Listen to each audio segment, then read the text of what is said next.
Boom! We're in it now. We're live. Thanks for tuning in. This is the 26th anniversary of our festival. We're branded as OutSouth Queer Film Festival so that we can be more inclusive. And I hope that folks are buying tickets and enjoying themselves in their living room, watching these awesome films. We put together this particular panel. Do LGBTQ films, filmmakers, audiences still need LGBTQ festivals? So that we could have a community discussion and have filmmakers chime in about this, because it's something that I think OutSouth has been struggling with as an identity as far as how to proceed and program films. So we asked our entire list of short film filmmakers to select into different topics. And the folks that came aboard and wanted to talk about this topic, I'll introduce one at a time, their film and the person, and then we'll kick off with some discussions. So the first film is Hangry.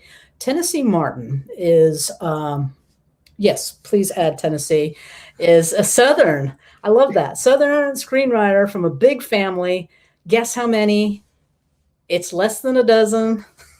It takes up 2 hands worth of fingers. It does indeed. Siblings. In fact, she studied at digital film visual arts at Stevens College, a very prestigious women's college. And that was an important fact, I thought, and I was really impressed to see that we have one of the 7 sisters. Is that right? Actually, no, it's not, but it is the second oldest women's college in the U.S. Okay.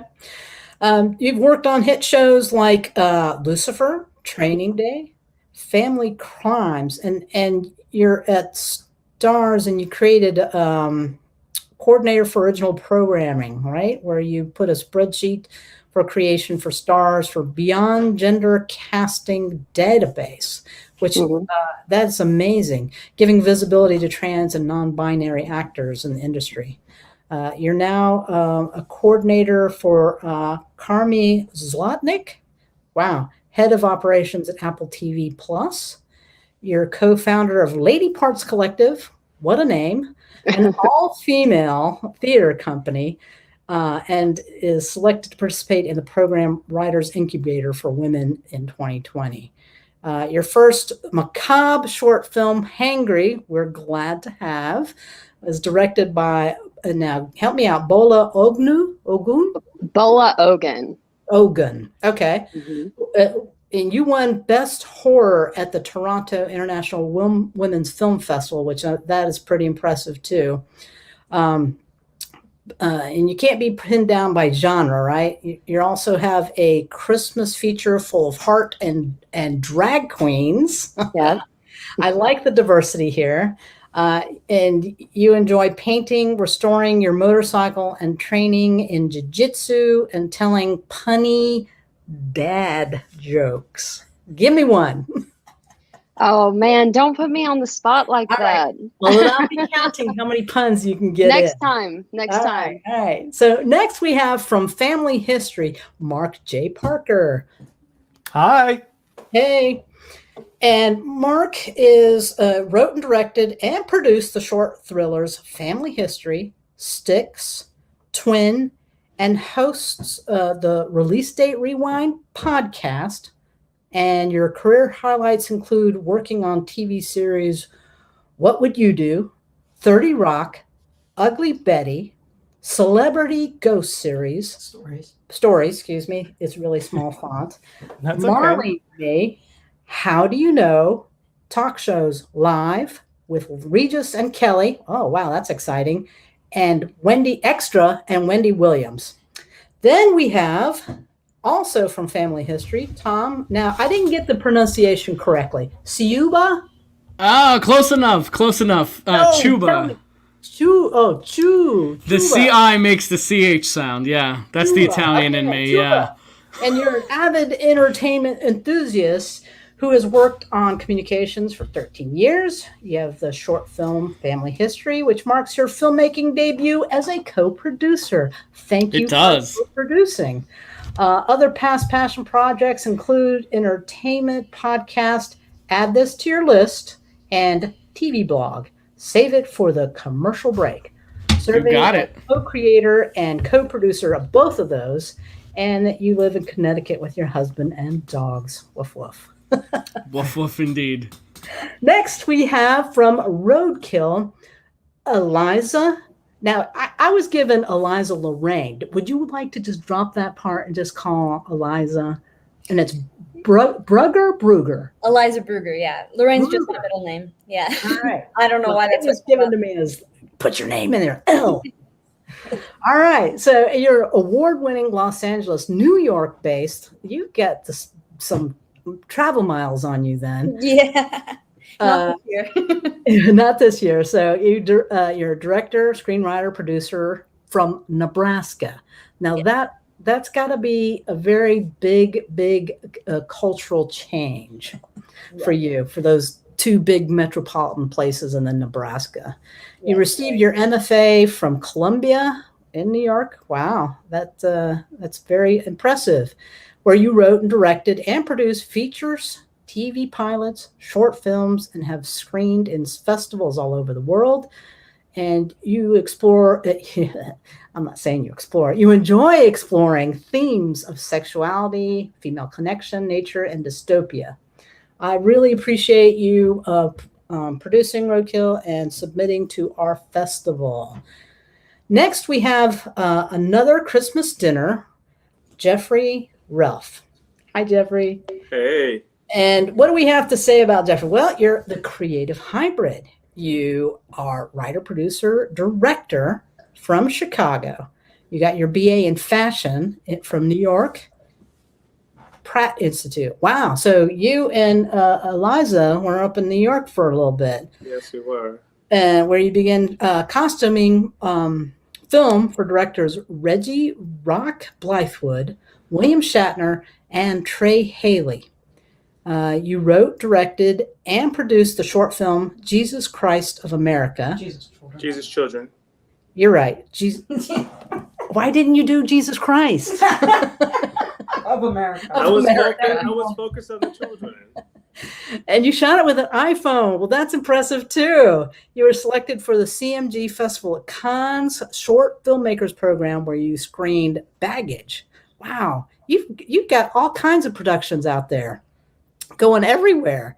You packaged your first documentary project, Immeasurable: The Color of Fashion, which was official recipient of the 2020 CNN Film Independent Docuseries Fellowship. Impressive. And that's not even, you didn't even enter a documentary with us. No. You've got it going on all the spectrums there. So that's amazing. Let's see, what else you've got, like, such a long list here. So last year you garnered a Bronze Lens Award for producing the winning best short in the category, winning best short film with Catching Up, directed by, okay, you're gonna have to help me, Fawzi Abdal-Samad. Mm-hmm. Wow. So you've got some work history and work partners that are probably watching right now. Probably, I hope. Let's hope. All right. So last up, we have from Freelancers Anonymous, Lisa Corleone. So Freelancers Anonymous screened here in 2018. Mm-hmm. You're an actor, writer, and producer based in LA, focused on storytelling about women, LGBTQ, and STEM industries. You have a feature comedy, Freelancers Anonymous, which screened internationally, premiered at Out in Toronto, Frameline 42, and you were selected as one of 22, earning the Reframe stamp, mark of distinction, demonstrating success in gender-balanced productions, which I love that idea. You were in Easy Abby, which is available on Reverie, and was featured in The Advocate, Out Magazine, BuzzFeed, HuffPo, and you are a graduate from our state university, East Carolina University, Right. and you have a BFA of acting and you were in, this is the part that I love, that you're in the Second City Chicago improv group, which I know helped a lot with Freelancers. I spent a lot of time in Second City. I'm glad you did, because that just made everything you do better. So let's bring everybody up on stage, as it were, but we're going to go backwards and talk about our films. Give us about 30 seconds. Lisa, if you don't mind, we'll start with you. We're going to go backwards. So we'll start with you. If you want to give us 30 seconds and just give us a little bit about either where we can see you, where we can see Freelancers, and if you have a film with OutSouth currently, talk about that. Okay. Well, Freelancers Anonymous is available to watch, to rent, buy. It's on a platform called VHX right now. We're currently working to get distribution, but it's out there. You can go to our website. It's freelancersanonymousmovie.com. So pretty simple. It's a comedy feature, and it's about a group of women that come together to launch a tech startup company, which really got my fascination started with telling stories about women in tech. At the intersection of the LGBTQ community. So, that's Freelancers. Great, thank you. Note the other one. Piper, the other one. This one? Note the other one. That one. Sorry, guys. All right, going backwards. We're going to go to Jeffrey at Another Christmas Dinner. Yes. Hey. Thank you so much for having me. By the way, this is really exciting to me. My film, Another Christmas Dinner, is screening currently at OutSouth. It's also simultaneously screening at Brocklands. So we're excited about that. And we were also just nominated for Best in Short at the Florence Film Awards. We didn't win, but the nomination I thought was amazing. My film is ultimately about the trans experience, and I was working on creating the idea of just normalcy with, trans people. Ultimately, I was just creating a different type of Christmas movie, something that could be timeless, always watched. You know how we have those kind of go-to Christmas movies, but we've never seen a Christmas film with the trans lead. So I thought I would create one, and I think it's just very beautiful and warm and gorgeous, and I think it speaks to everyone in the LGBT community and outside of it as well. So that was really the whole point, Agreed. It's always fun to see Christmas in August, too, on our screens. Listen, it never gets old. That's right. And we're going to go to Roadkill. Eliza. So Roadkill is currently screening at OutSouth. It's also screening at Outfest in Los Angeles right now, starting on Friday. It's a short film about a roadkill removal worker who is pretty lonely, and this woman comes to town, and they start a brief love affair. And it's shot in my hometown in Albion, Nebraska, which is a very, very small town. So it's kind of about ruralness and queerness and the intersection of those two identities. Wow. Yeah, that's some nice trivia there, your hometown. So, Family Parker, let's start with Tom, and then we'll go to Mark. So you can Sure. Yeah. Sure. So our film is about a couple, Sam and Evan, and Sam brings Evan home to meet his very conservative, reclusive father. And Mark, you want to give the twist? Oh, okay. So, Don't give it away. Don't give it away. Well, no, not the twist tagline. That is. Well, secrets rise to the surface. In There family you go. history. So, yes, that's all we'll say. But hopefully, everyone out there will check it out. It's at OutSouth until the end of this week.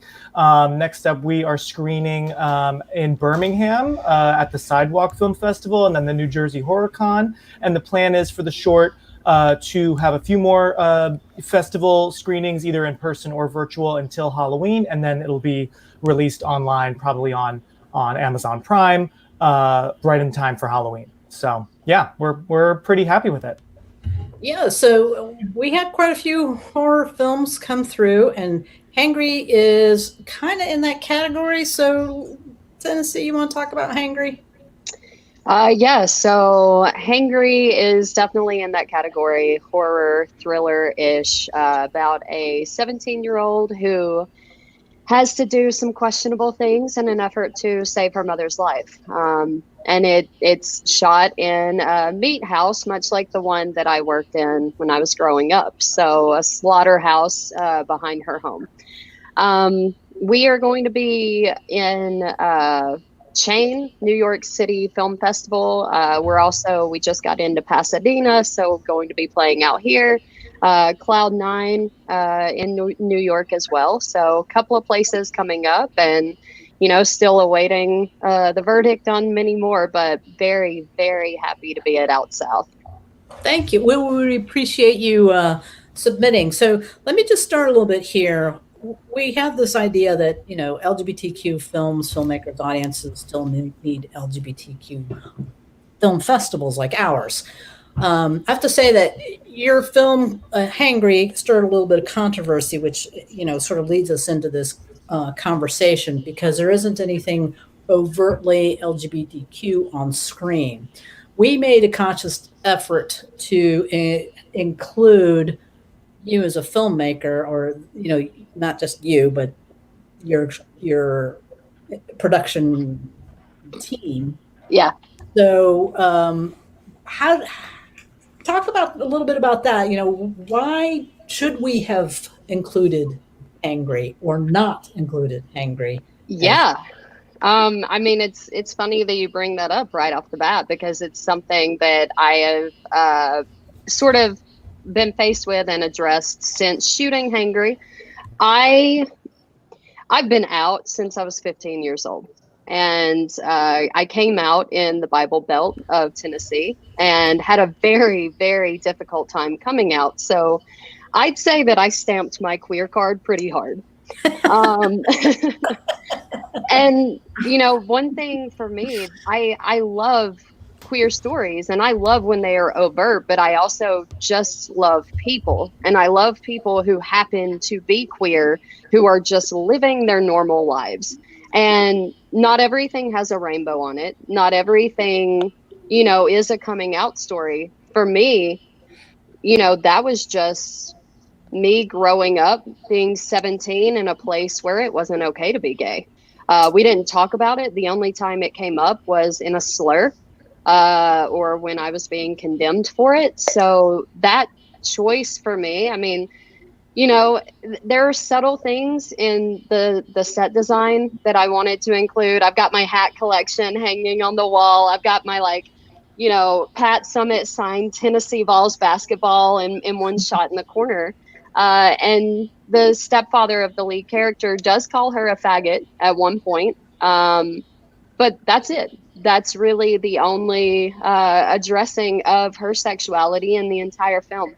She just happens to be queer. So I've actually not gotten into a number of queer film festivals because it wasn't overtly queer, which is super fascinating to me. But it does sort of lead into this conversation around, are these festivals important? Who should be included? What content is queer enough? What filmmakers are queer enough to be, involved in these festivals? For me, I felt that the heart of the film, and if you could see behind the camera and you knew the diversity that was shooting the film, how many people identified as queer on our set, you'd know how queer this film was.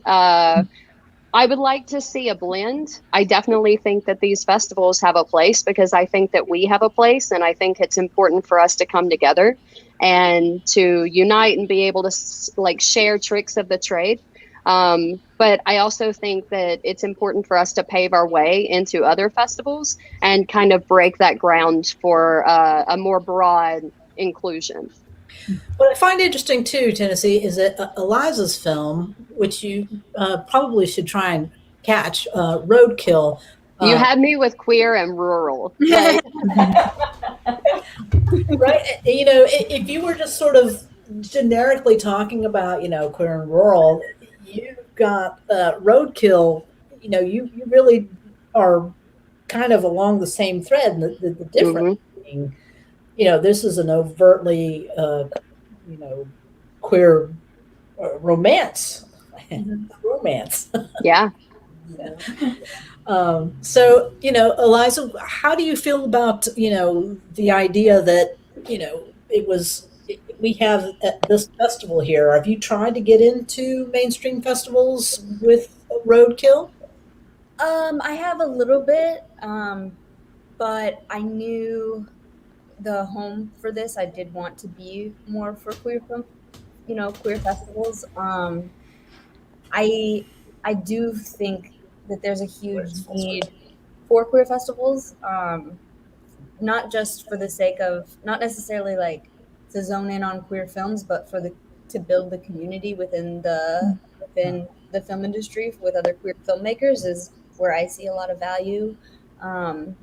It's also just feels like such a safe place to get to show your films. I recently watched. I don't know if anyone else has seen this queer trilogy on Netflix called Fear Street. Oh yeah.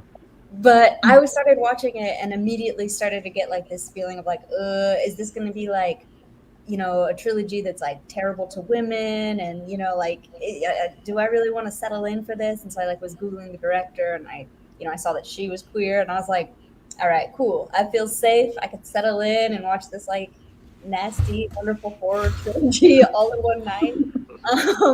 So for me, it's not necessarily about like dividing the films because of their queerness, but to have a community where I get to collaborate and meet other queer filmmakers where there's like a sense of safety has been so wonderful for me. I've really enjoyed it. So.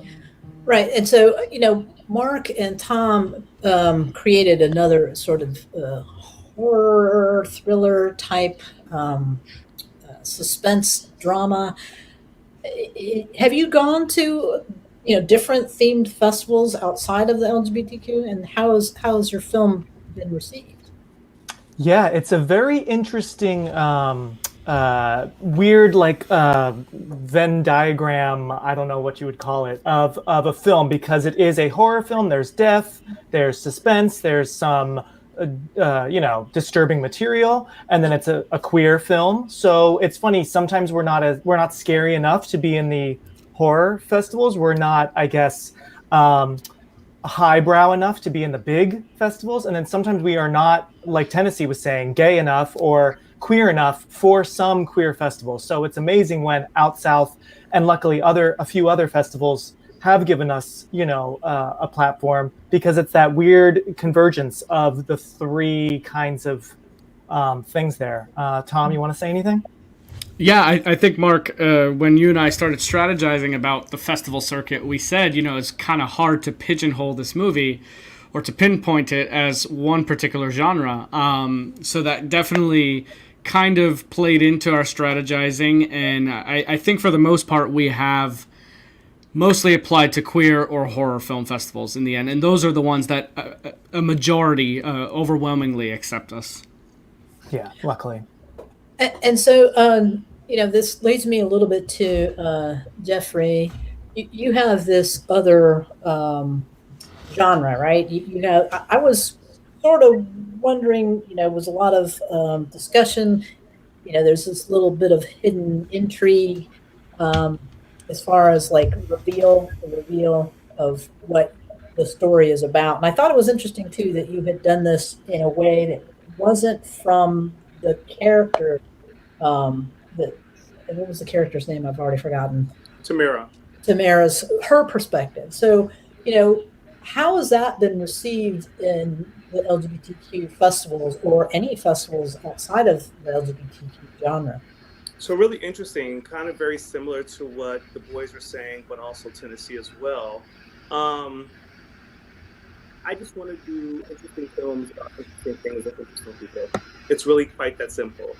And for me, although we are dealing with the subject of trans, and, this Tamara's family accepting her, seeing her, but her coming to, their annual Christmas celebration, pretty much fully realized as herself as a woman versus who, you know, she was raised as a, you know, young man, which is Tony.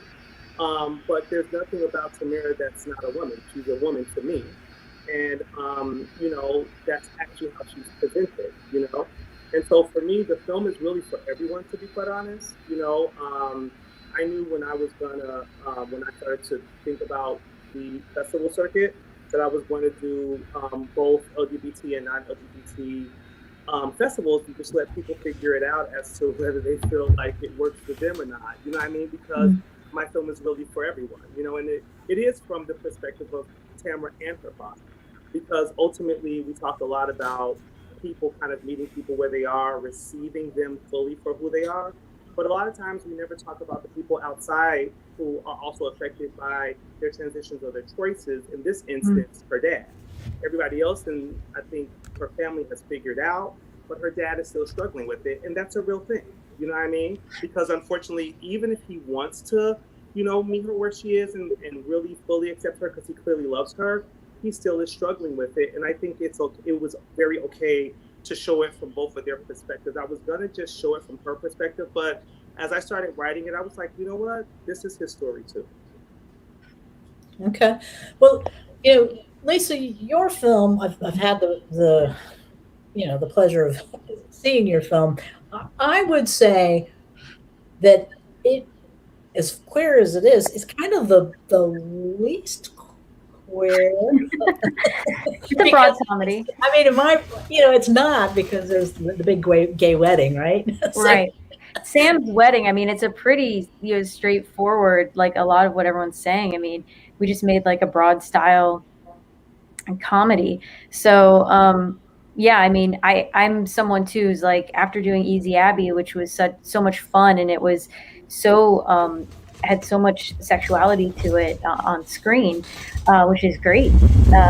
This, on the other hand, Freelancers Anonymous, was a different way of telling a story, and it was more about the women creating a company and entrepreneurship, and that is something that interests me. They just happened to be gay, so that was that was what was different about this one. right, and that's kind of what I was thinking. Is it's an ensemble cast with a lot of moving parts, with some sub themes going on, and comedy, which is, it's harder. We did find, in terms of programming, you know, of course, across we did also try to get into more mainstream festivals and LGBTQ festivals as well. But yeah, we found our place in the LGBTQ film circuit in 2018, 2019. And yeah, it's hard. I've heard it's hard to program comedy, but it's so much fun to be in the theater with people watching a comedy. That community that I think Eliza was talking about is for the audience as well as the filmmakers. And it was probably my favorite part of the whole movie, is just listening to the audience laughter. I was like, oh man, now I'm gonna have to make another one. Great. It's the aphrodisiac that keeps you pulled in.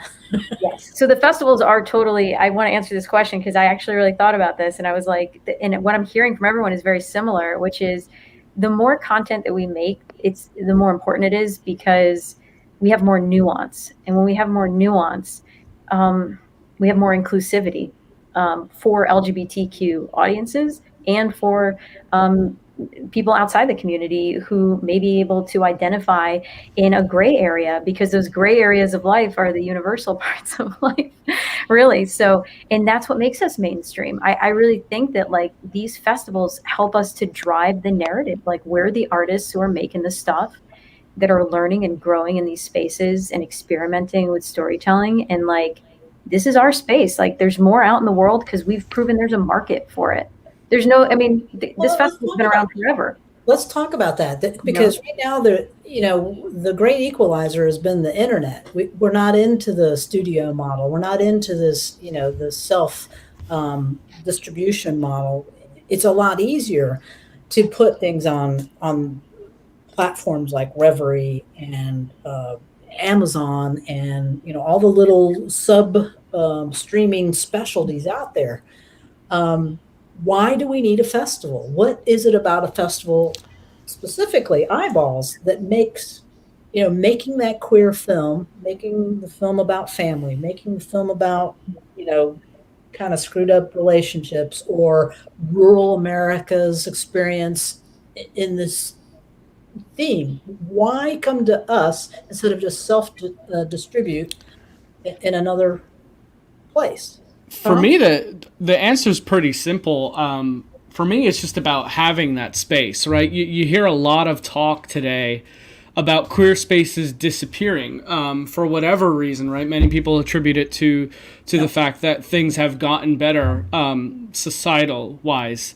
But to have that space where something is an LGBTQ plus queer festival where you're going to be seeing stories about you, characters that look like you, attending with people who are like you, there's just something special about that we're kind of losing today. So for me, that's the reason why we still need these kind of festivals. Yeah, and can I chime in on that? I concur, but also I think that it stamps, it stamps the project, with validity. I mean, I come from PR originally, and so these spaces create the buzz, the conversations, the familiarity with your project, with you as a filmmaker. I think that Eliza, right? Yeah. I think Eliza said something earlier that's very important. She was just like, you don't really know if the other festivals will receive your work. I actually rolled the dice because I really thought that my film is really for everyone. You know what I mean? Mm-hmm. But I was definitely going to actually go to festivals. But I'm glad that there is an LGBTQ outlet as well, because that means that they're looking for something very specific. And even within the LGBT film festival community, you still might not be accepted because of almost what everybody just said. You might not be queer enough. You know what I'm saying? Like, you don't really know who Tamara is until later on in the film. The reveal is much later, and somebody might be like, you know what, this is not actually LGBTQ enough. But I mean, like, how much more LGBTQ plus can it be? But I think that these festivals are important for those particular reasons. I'd like to add too, we're talking about this from a filmmaker's perspective, but as someone who did grow up in the South, I also try to look at it from the audience's perspective. Like, if you are a young queer kid growing up in one of these areas that isn't LA, that isn't New York, you might not know about Reverie. You might not know where you can even access queer content, but maybe you grew up in North Carolina and maybe you saw a flyer somewhere or you saw something on someone's Facebook. And so you tuned in, and all of a sudden now you're at this queer film festival and you have access to all of this content, and not only this content, but the people who made it, right? And all of a sudden your whole world opens up. You see people that look like you see something that you can become that you had never imagined before. And that is why I think that it's important to give us a space to come and gather in so we can continue to inspire other people as well. Well, I mean, we're losing the younger demographic is not coming to theaters and buying theater tickets, and that's one of the things that with OutSouth that we have a very great audience. Eliza and Mark are, I'm going to say, probably the younger filmmakers on the panel, and so for you, how much do you go to the theater? And I know as a filmmaker it's a little bit different, because you have a film. But what about your friends and getting them to the theater? Where are your friends consuming your work? I would say that's yeah. I was just going to say, I think that that's less of a question about are LGBTQ festivals important and more about the platform in which they are hosted on, right? So I think that a dual model sort of like this, where you can go in person if you are local, or you have access online if you're not. I think Absolutely. That it's brilliant. Yes. Yeah. I also think it's so important because, LGBTQ is sure this big umbrella, but there's so many different ways you can identify within that. And so if you're just posting online a single video, you're not getting the experience to grow and learn from each other and be challenged and fight and butt heads and make up and all the things that could happen at a festival mixer or a panel discussion where it's just we really the queer community really, needs to rely on each other, I feel. And like so much of our culture is based around like the party scene and like hookup culture. And I talk about that all the time, I swear. yeah, and like to have a place that's not that to get to communicate, and on top of it, it's film, like probably all of our favorite things. It's great. It's just really exciting. I want to take this just a quick moment here and say, if you're watching the stream, I would love for you to participate and put a comment, a question. We'll toss it to the filmmakers and have them respond a little bit. You don't have to put me on full screen ever, Piper. They came here. Put them back on screen. No, I Go ahead. Sorry. Mark. No, Mark, go ahead. I was just going to say real quick, Monique, to answer your question about how are we and our friends watching films. I say this to Tom all the time. We are deeply divided on this issue. We are divided because he loves going to the theater. And don't get me wrong, as a kid, I would save my ticket stubs on my calendar. I would go to the movies like twice in one weekend. I have completely changed way before COVID. I think honestly because I am an indie filmmaker. With previous films, I saw friends, and I say this respectfully, friends did not care at all if the film was in a theater for a week. Did not care at all. Maybe I just have terrible friends. I don't know. Tom has similar friends because he's like, they don't even care that it's online for a week. So it's interesting, like the younger demographic and even older, if it's not on Netflix, if it's not on something they can watch whenever they want to watch it, then you lost them. So I feel like not only is the trajectory, I want to watch something whenever I want to watch it, but like you guys are saying, I want to watch something where I have the option to watch it online or in person whenever I want to watch it. Obviously, that's not realistic, right? But because viewers, and I'm part of the problem. I'm like, wow, I haven't watched, I don't know, regular network TV in like a year, and I used to work in network TV, right? So like the whole appointment TV or appointment streaming is changing. So it's very tricky, I'm sure, for you, Monique, and your team. And it's tricky for us because, going back to the whole point of this panel, LGBTQ festivals are so vital, and those laurels that say a queer festival is such a badge of honor, in my opinion, right? Yes, it's like, yes. Right? Yeah. Any laurel is super cool, but when it has like queer or LGBTQ, it's like, this is like something that maybe most likely I definitely haven't seen before, right?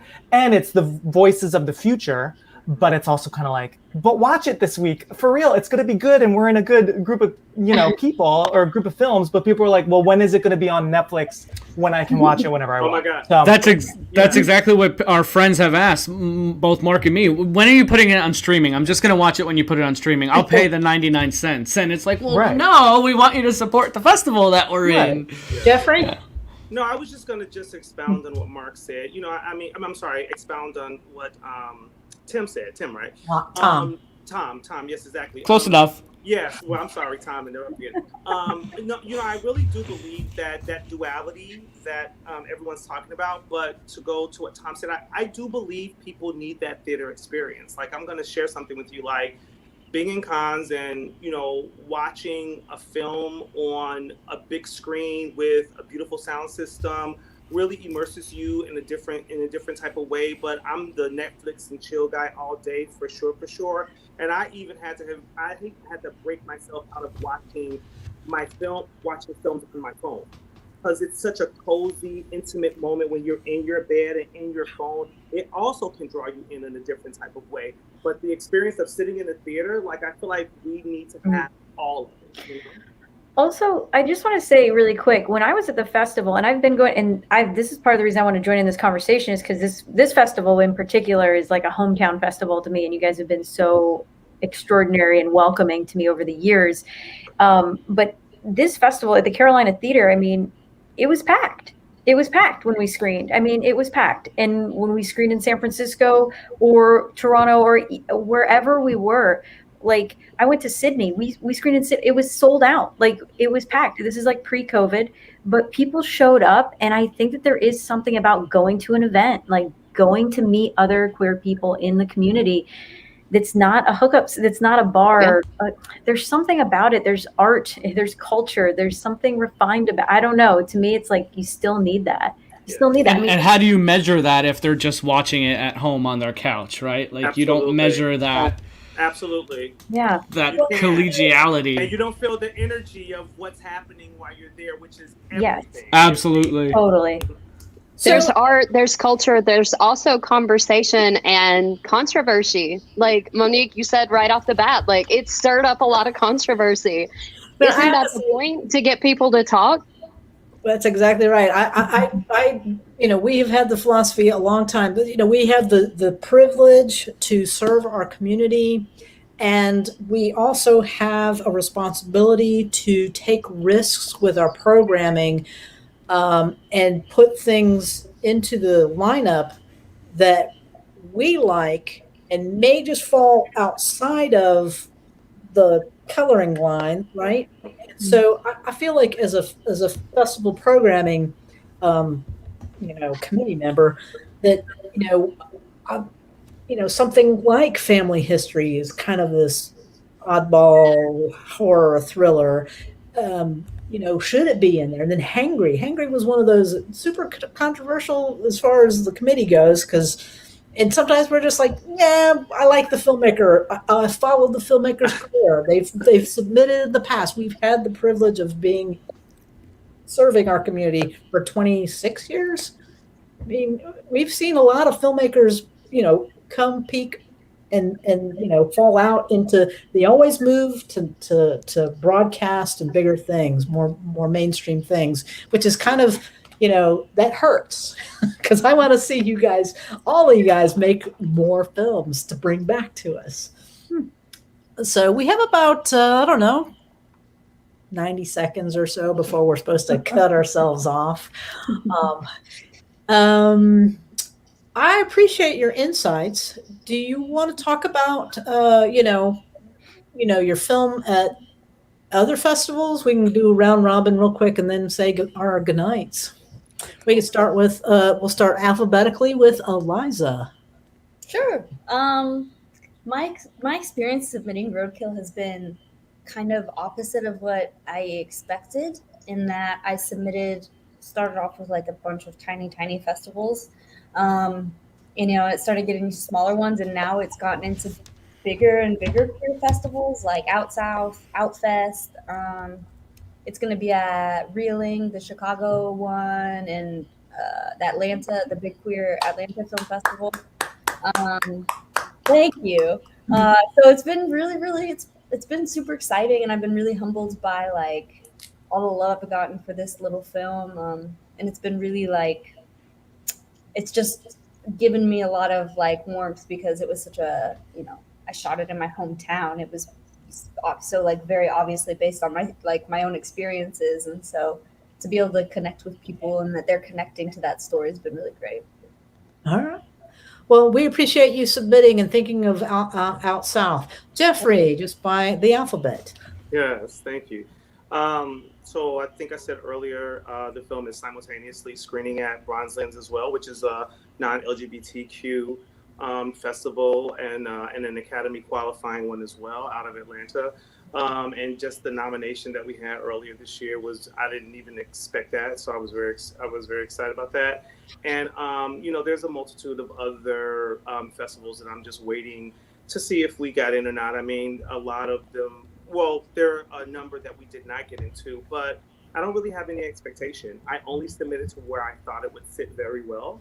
I really went through every single festival and made my list, and I knew exactly where I felt like if it gets screened here, this is not where it should be, you know what I mean?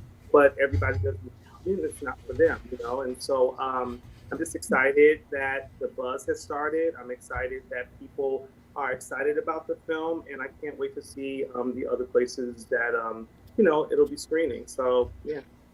Good luck with that. So Lisa, you're included in here. Tell us where we can see you and your work. Freelancers Anonymous is on our website. It's freelancersanonymousmovie.com. And you can watch it on VHX for now, and hopefully down the road we get it on Netflix or another major streaming platform. I will say that that film has launched me into a new space for myself as an artist and what I'm writing in my next feature that I've been working on during the pandemic, which is a story solely about women in tech. There are LGBTQ characters in it, and it is inspired by a true story. And I'm finding that I'm getting really into historical fiction, and finding that I want to learn more about history, our history as a community, and about women in STEM, and make a comment about where we're at in society today for women in STEM. So that's something that's really, really important to me that came about because of freelancers. Well, I enjoyed the film. Good luck with that endeavor. Mark, and then we'll do Tom, since you guys come as a team. Yeah, We're a it's package deal. There you go. Yeah, so thank you again so much for this. So yeah, very quickly, family history. This is I just counted, our 19th screening, whether virtual or in person. So, we'll have a few more, thank you. We'll have a few more. Next up is Sidewalk in Alabama, that's in person. New Jersey Horror Convention and Film Festival, that's in person. Reeling as well, Eliza, maybe we'll be on another panel. Reeling Chicago, Macabre Fair. So right there, that kind of shows you horror, queer, and everything. And my next project, Twin, is done. Maybe I'll submit that in the future. Another queer horror. That's my shtick. I'll throw it over to Tom. Yeah, I mean, all in all, the festival circuit has been great. I think it was Jeffrey who said, it was surprising to see some rejections. It was gratifying to get some acceptances. Our film is controversial. Monique, you had called someone else's film controversial at the start of this panel. Ours is controversial in some ways too, and a lot of festivals had some issues with the film. But at the end of the day, we stick to our message, and it's about the dangers of homophobia. And yeah, that's it. All right. Well, good luck with the twins coming. Hopefully we'll see that. Tennessee. Yeah. Well, as I mentioned, we are in Pasadena Film Festival, so that'll be coming up in September. But I actually just wanted to say, this was my first film that I wrote and produced since college, and this was my first attempt at the festival circuit. And I don't really hold grudges to those I didn't make it into, but I do hold a very special place in my heart for the ones where I was welcome. And so OutSouth has become my unofficial home. So I love you guys, and I really appreciate being included. Yeah. We love our filmmakers, right, Lisa? Yeah, definitely. You guys have been so supportive. And, when Lisa, she came with Easy Abby the first time, is that right? Yeah. Which is, this hybrid, because it's not really a short, it's not really a feature, it's not really web series. It's a web series, right? Mm-hmm. When we're live and in person, we roll out that the Southern hospitality. We treat all our filmmakers, shorts and features. Yeah. We give you the same perks, the same adoration, and opportunities to mingle and be part of the festival. And that's beautiful. Thank you. Connections. Yeah. We couldn't do it without you guys making films, so thank you. All right, folks. I'm going to put you backstage, and then we'll close it out, go off air, and then we'll come back together off air. So put it backstage. I know this was an opportunity for folks to ask questions. It'll be up later, so watch it on your own time. Go to the banners. Nope, go to the... yeah. Close.